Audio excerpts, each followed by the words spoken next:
Just 1 minute ago, a quiet but explosive moment unfolded behind palace walls, one that may redefine power inside the royal family. A memorial tea honoring the late Queen was hosted with precision, symbolism, and intention. Every detail was planned, every guest was chosen. And one name, perhaps the most controversial of all, was deliberately missing. This was not an oversight, it was a message. And it landed like thunder. Before we go deeper into what this really means for the royal family, make sure to subscribe so you don't miss a single update. What unfolded was not announced with fanfare, nor marked by official statements or press briefings. Instead, it arrived quietly, carried on hushed confirmations and carefully controlled movements within the palace. The memorial tea itself was described as intimate, restrained, and deeply deliberate, designed to honor the Queen's memory in a way that felt personal rather than performative. Yet beneath that calm surface, something far more consequential was taking shape. This was not simply a gathering of remembrance, it was a moment charged with meaning, authority, and unspoken intent. Catherine was not merely present, she was central. From the timing to the guest list, from the tone to the atmosphere, every element reflected her hand and her judgment. Palace insiders suggest this was the first time she exercised such visible control over a moment so emotionally significant, and the shift did not go unnoticed. Those in attendance reportedly sensed it immediately: the quiet certainty, the confidence, the unmistakable signal that this gathering followed a different rhythm than those before it. This was not inherited power, it was claimed. Then came the realization that sent ripples through every room. Camilla was not there, no last-minute excuse, no discreet substitution, just an absence so complete it demanded attention. Conversations reportedly stalled, glances were exchanged. Some assumed a delay, others a private arrangement. But as minutes passed, the truth settled in. This was intentional, and once that understanding took hold, the mood changed. What began as a solemn tribute transformed into something heavier, edged with tension and disbelief. Palace sources describe a sudden quiet, the kind that follows an unspoken rupture. Staff members, trained to read between lines rather than words, sensed that protocol had not simply been bent, it had been overridden. Whispers began almost immediately, not loud enough to disrupt the gathering, but sharp enough to carry meaning. Why now? Why this event? And why this exclusion? The questions hovered, unanswered, as the tea continued under a weight no one could ignore. Emotionally, the moment cut deep. For some, it felt like loyalty being tested. For others, it felt like a boundary finally drawn. The Queen's memory, long considered a unifying force within the family, had become the setting for a decision that divided perception and allegiance. This was no casual slight. It was a calculated act, delivered through silence rather than confrontation. And its implications stretched far beyond that single afternoon. But to understand why this single omission matters so deeply, we must look at what this memorial tea was truly meant to represent. This was never just about teacups and remembrance. Within royal circles, events like these are power signals, unspoken votes of confidence, silent declarations of hierarchy. And this gathering carried a weight far heavier than mourning. With every seating choice and every invitation sent, a new order seemed to be forming. Those who understood the monarchy's coded language knew instantly something fundamental was shifting. What followed that realization was a deeper understanding of how moments like this operate inside the royal system. Memorial gatherings are not casual affairs. They are carefully calibrated rituals, shaped by tradition, memory, and authority. Every chair placed, every name included, carries meaning. And in this case, the meaning was unmistakable. This tea did not simply honor the Queen's legacy, it quietly reinterpreted it. The act of hosting alone was significant, but the manner in which it was done signaled something far more assertive. Catherine was no longer standing within the structure. She was defining it.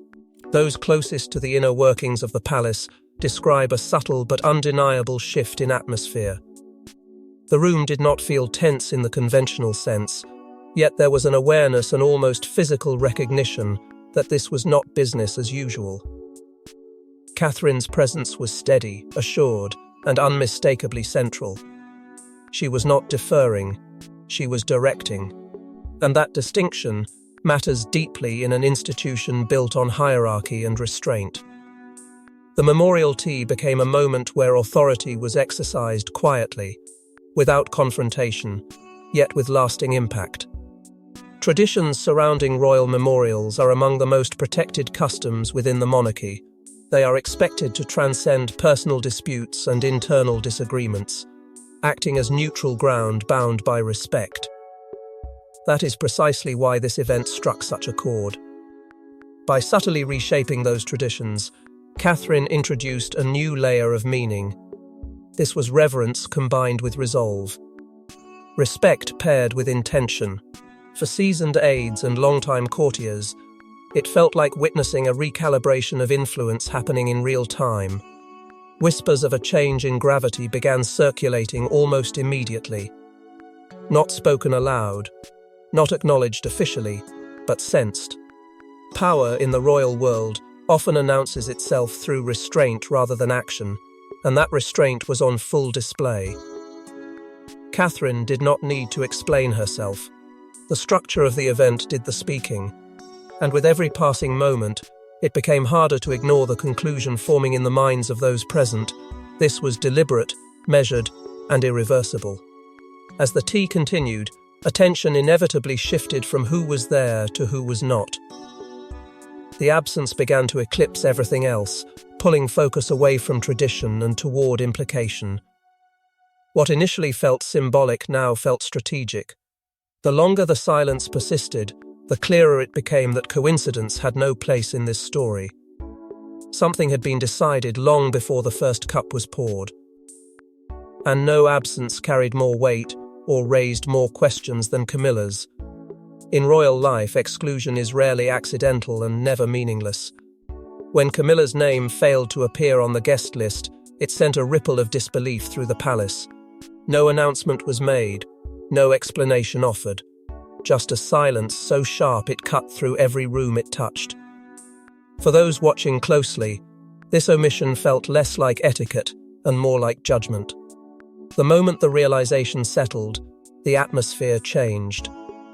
Staff members who had spent decades navigating royal nuance understood instantly that this was not a scheduling mishap or a quiet compromise. It was unprecedented. Memorial events, especially those tied to the Queen's legacy, have always followed a rigid code of inclusion, a shared reverence that rises above internal friction. And yet here, that code had been broken. Not loudly, not recklessly, but with a precision that made it impossible to ignore. Reactions unfolded in layers.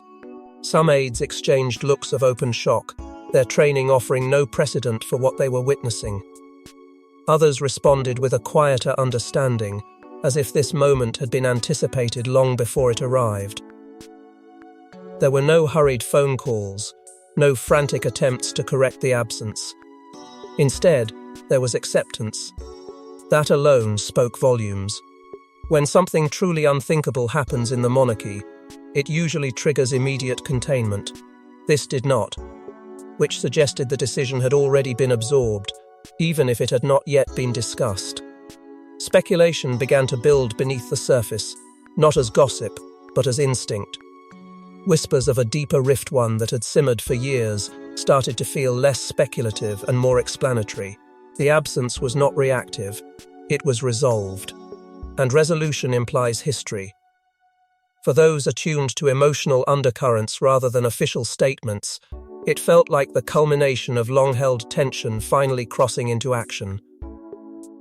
For Camilla, the implications were impossible to soften. Exclusion at this level is not merely social, it is symbolic. It signals separation from the narrative being honored. The emotional weight of that separation is profound, especially within an institution where belonging is currency. Comparisons were quietly drawn to past moments when individuals found themselves edged out of royal rituals, not as punishment, but as consequence. In every such case, the message had been clear, a line had been crossed, and it would not be easily erased. What made this moment especially powerful was its restraint. There was no public confrontation, no visible fracture, just an absence that redefined boundaries. This was not a snub meant to provoke reaction.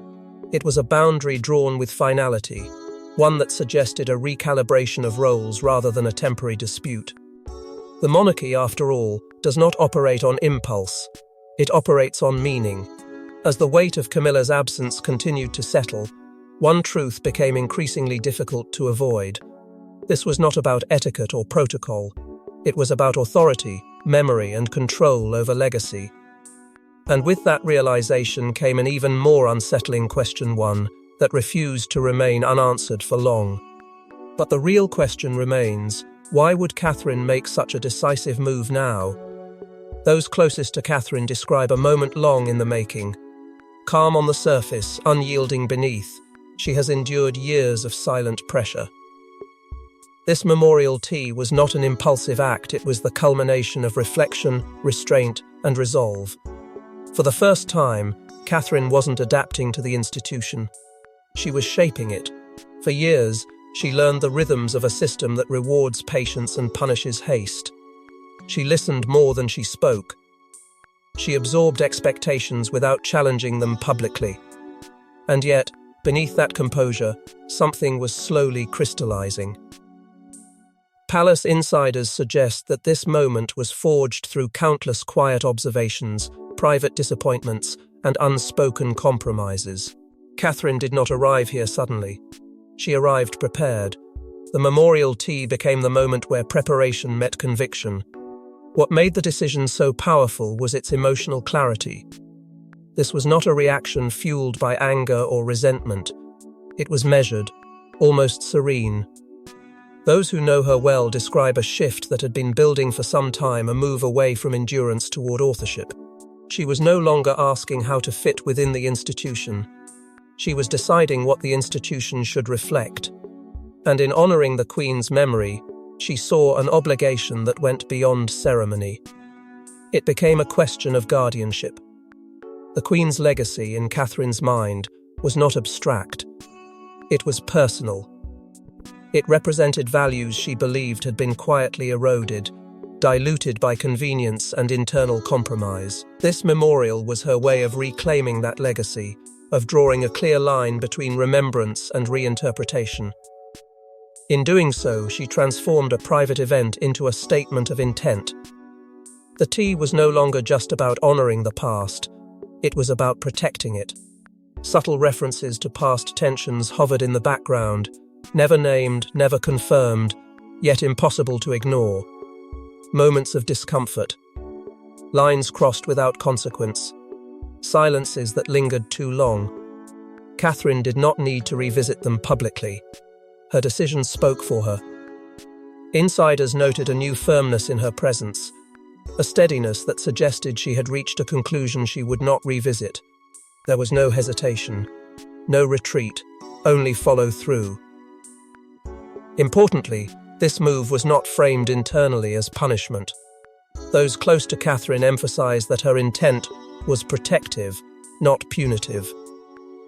Protective of the Queen's memory. Protective of the values she believes the monarchy must embody to survive. In that sense, exclusion was not an act of hostility, but of preservation. It was about deciding what belonged within the circle of remembrance and what did not. That distinction matters, because it reframes the narrative entirely. This was not Catherine asserting dominance for its own sake. It was Catherine asserting responsibility. A responsibility she believes was entrusted to her through example, not title. And once she embraced that responsibility, there was no room for ambiguity. The memorial tea became her declaration that some lines, once drawn, must be held. Yet no decision inside the monarchy exists in isolation, and reactions were already spreading. Within minutes, whispers raced through palace corridors. Staff questioned protocol. Courtiers chose sides. Long-standing alliances suddenly felt fragile. The memorial tea had ended, but its consequences were only beginning.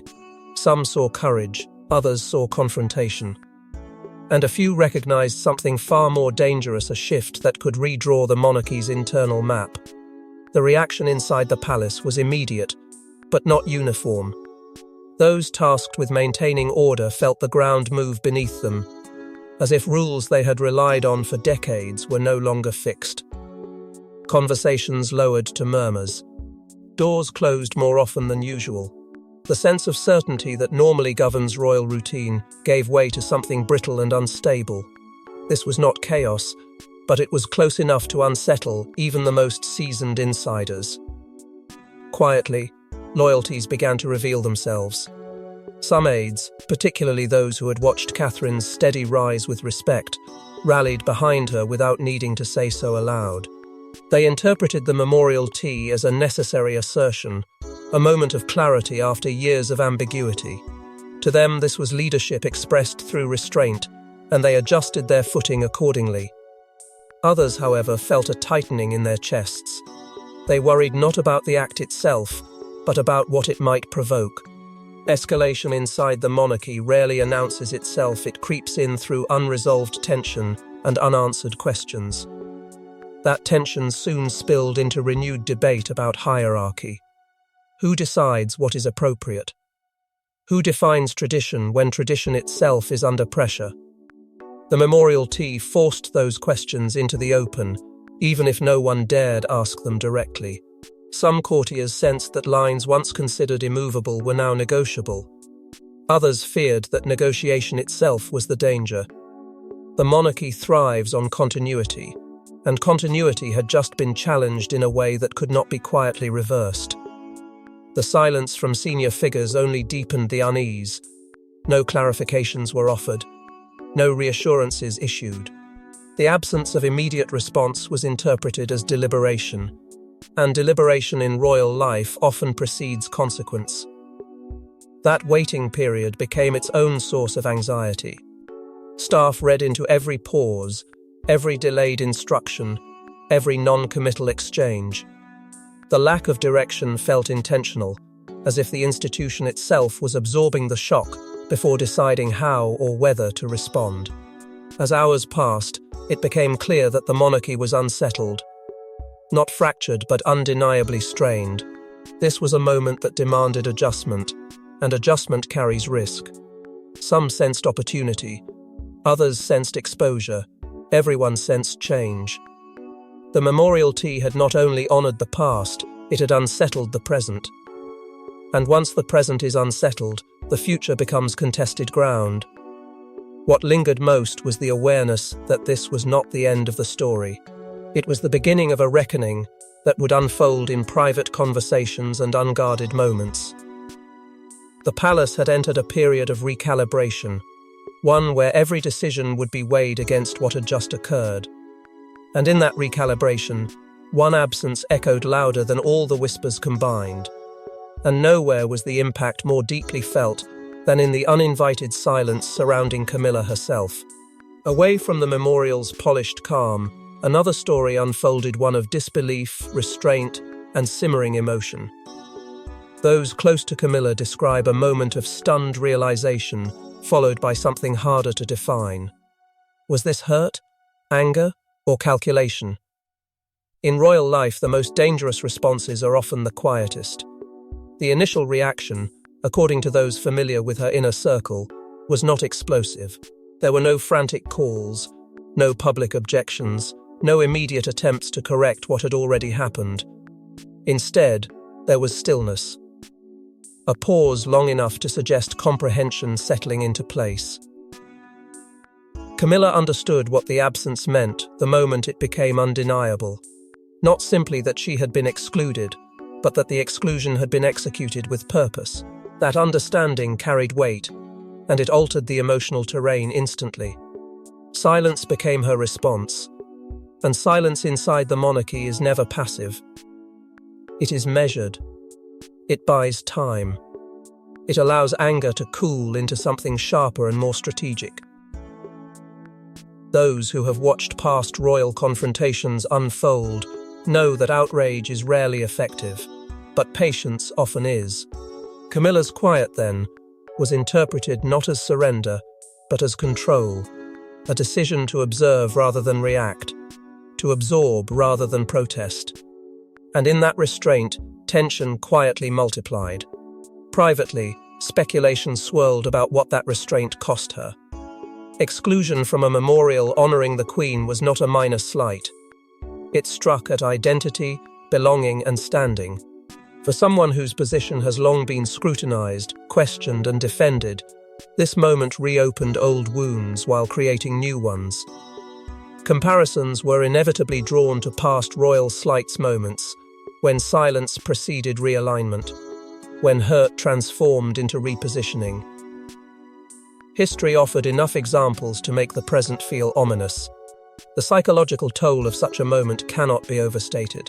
To be absent from a gathering defined by legacy is to be absent from the story itself. And that absence forces reflection, not just on what has been lost, but on what might still be claimed. Those closest to Camilla suggest that the shock gradually gave way to analysis. What had Catherine signalled? Who supported the move? And, most importantly, what options remained? Because within the monarchy, exclusion often marks a turning point rather than an ending. It narrows choices, but it also clarifies them. Camilla's silence, prolonged and deliberate, began to feel less like withdrawal and more like preparation. A recalibration. A period of internal reckoning where emotion is weighed against opportunity. Nothing was said publicly, but the absence of response became its own message. This story was not finished. Foreshadowing crept into conversations among those watching closely. A countermove, subtle and indirect, began to feel inevitable. Not necessarily confrontation, but correction. Not noise, but influence. The monarchy has always favoured the long game, and Camilla is well versed in its rhythms. If there was to be a response, it would come quietly, embedded within protocol, timing, and alliance. As that possibility lingered, attention shifted away from individual feeling toward institutional consequence. Personal reactions, however charged, are only part of the equation. The larger question now loomed over everything that followed, pressing harder with each passing hour. But beyond personal reactions, the monarchy itself now faces a defining crossroads. At the heart of this controversy lies a powerful question: who has the right to define the Queen's legacy? This memorial tea transformed remembrance into a battleground of meaning. Was Catherine honouring the Queen's values or reclaiming them? And in doing so, did she redraw the moral authority of the Crown itself? For decades, the Queen's memory has been treated as untouchable, a shared inheritance that bound the family together even in moments of strain. Yet this gathering revealed how fragile that unity truly is.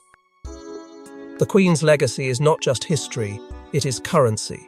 It shapes legitimacy, defines values, and determines who speaks with moral weight. By hosting the memorial on her own terms, Catherine stepped into that sacred space with intention. She did not merely remember the Queen, she interpreted her. And interpretation, inside the monarchy, is power. To those aligned with Catherine, this act felt like stewardship rather than challenge. They saw a woman determined to preserve what she believes the Queen stood for: duty without compromise, service without spectacle, loyalty without negotiation. In their view, the memorial tea was an act of protection, shielding the Queen's values from dilution. But to others, the move felt confrontational, even possessive.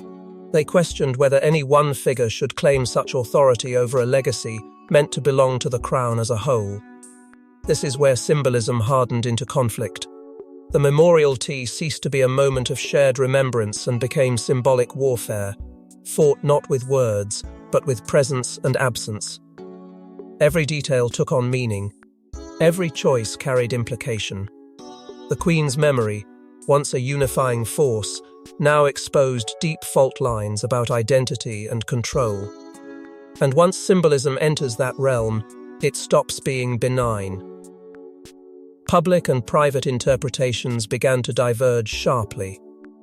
Within palace walls, the conversation centered on hierarchy and precedent. Outside, whispers hinted at something more emotional, questions about loyalty, fairness, and who truly carries the Queen's spirit forward. The contrast between those perspectives widened the divide.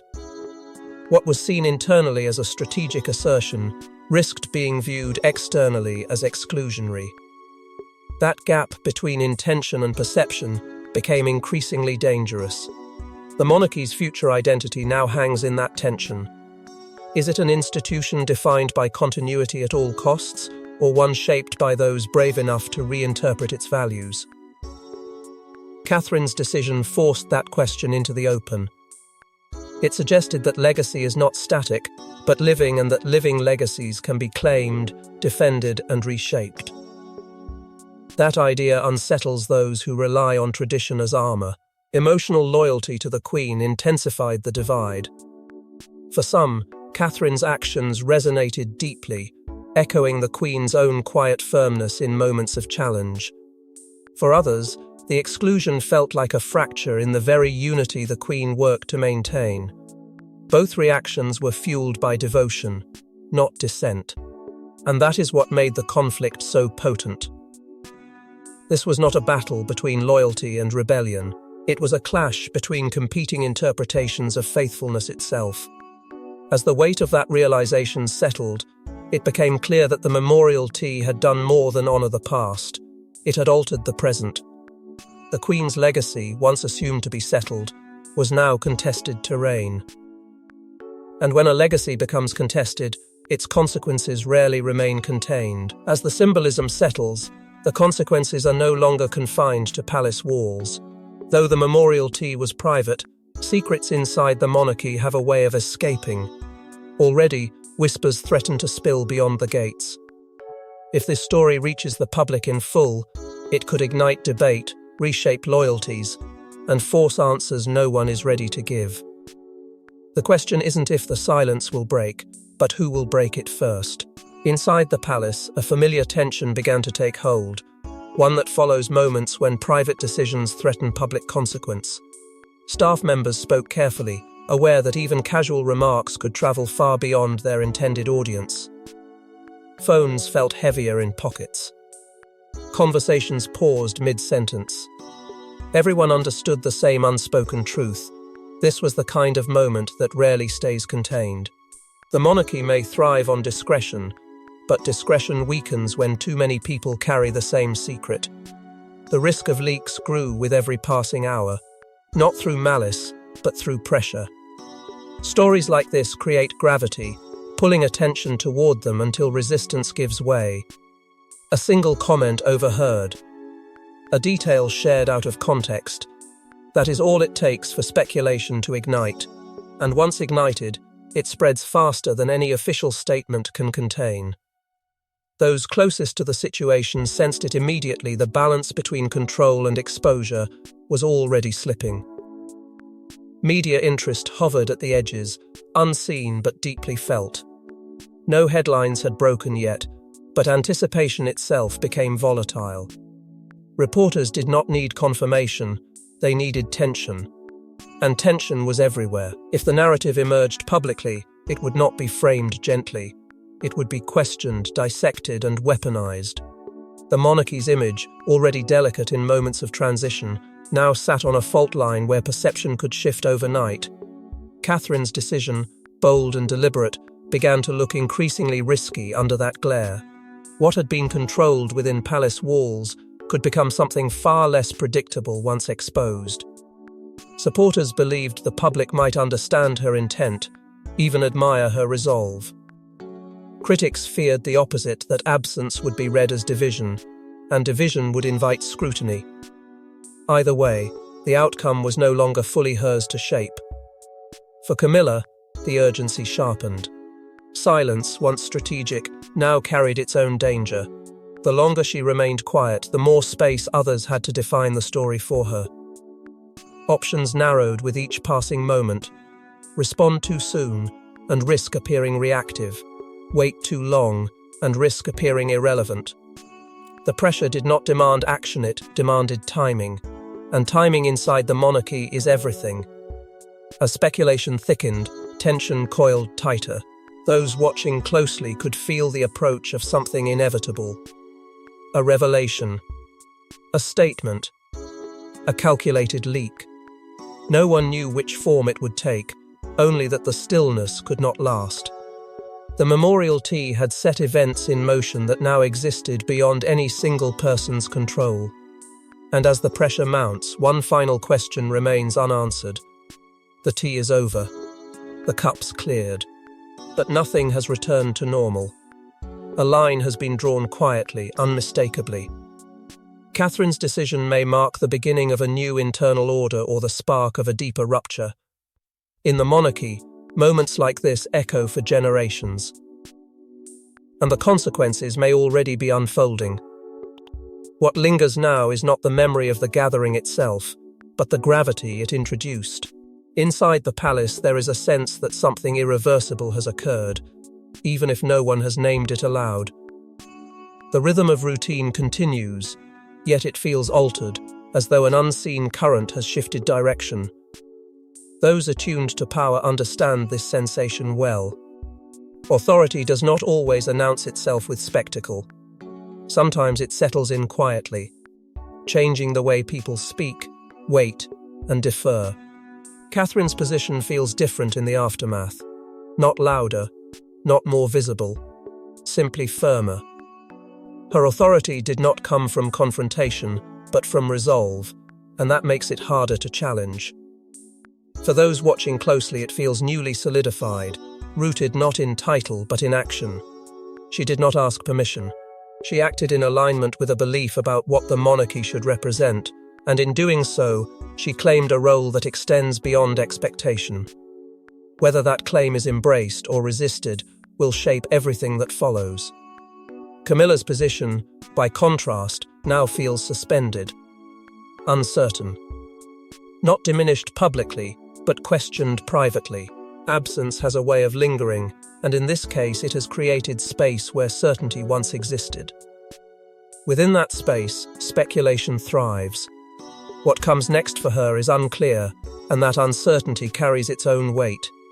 In a system built on continuity, uncertainty is destabilizing. It forces recalculation. It invites reassessment. And it rarely remains contained. The broader future of the royal family hangs in that tension. This was not a singular disagreement or a fleeting moment of discord. It was a signal that internal dynamics are evolving, perhaps faster than anyone anticipated. Questions that once felt theoretical now feel immediate. Who defines tradition? Who safeguards legacy? And who decides when the old rules no longer serve the institution's survival? These are not questions with easy answers, and the monarchy has entered a phase where avoiding them may no longer be possible. Emotionally, nothing is resolved. Loyalties remain divided. Intentions remain debated. The sense of triumph some feel is matched by the unease others cannot shake. That unresolved energy is precisely what gives this moment its power.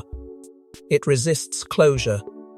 It refuses to be neatly categorized. Instead, it settles into the collective consciousness of the institution, waiting to resurface in future decisions, future exclusions, future acts of quiet defiance. And that is where this story truly ends, not with certainty, but with consequence. The memorial tea has passed, but its meaning continues to unfold, shaping relationships and redefining boundaries in ways that may only become clear much later. In the monarchy, history is often written not by what is said, but by what is done and what is left undone. Because in the monarchy, the most powerful moves are never the loudest, only the ones that cannot be undone. Thanks for watching. Don't forget to like and subscribe, and we will see you in the next one.